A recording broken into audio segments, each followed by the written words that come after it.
le golfe de Saint-Lô-la-Bretèche est un golfe qui se situe à l'ouest parisien, voisin de Versailles. C'est d'ailleurs pour ça que vous avez un clubhouse qui date du XVIIIe siècle. C'est un golfe qui a été créé en 1959 par Daniel Féot. C'est un golfe qui est composé de deux parcours, le parcours bleu, le parcours rouge.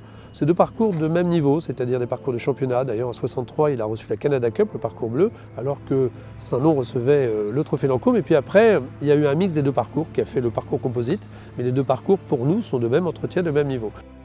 La seule différence qu'on peut imaginer entre le bleu et le rouge, c'est qu'aujourd'hui, on a pris le parti de mettre des zones fleuries, des jachères sur le parcours bleu, ce qui donne un côté un peu plus bucolique. Et puis en tout cas, on est aussi dans la labellisation de notre parcours, on essaie de développer la biodiversité.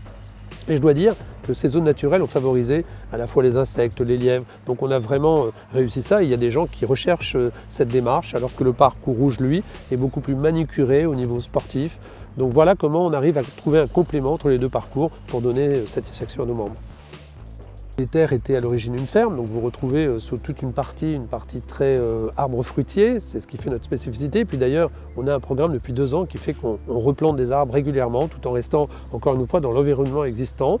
On a aussi, c'est un land course, c'est-à-dire un parcours, si vous voulez, qui se doit d'être manucuré encore une fois, qui est très paysager. Quand on n'a pas d'arbres fruitiers, on a mis des arbres qui trouvent des couleurs d'automne, comme des érables, ce type d'arbres-là. C'est un parcours aujourd'hui, voilà, qui est très paysager, mais paysager naturellement. On n'a rien imposé, on a joué simplement avec son environnement et on l'a consolidé. Au niveau des plans d'eau, il n'y a pas tellement de plans d'eau. Sur le parcours rouge, il y en a un assez important au trou numéro 3. Après, vous retrouvez un plan qui est mixte au trou numéro 9 et 18 du rouge. Après, vous avez un rue qui serpente un peu la propriété, le rue de Galie. Sur le parcours bleu, vous avez un très beau trou qui est le trou numéro 7, avec un plan d'eau sur sa gauche. Un plan d'eau aussi au trou numéro 14, et encore une fois, ce rue qui part du 18, qui remonte le 2, le 16, et qui sort de la propriété après au 9 du bleu.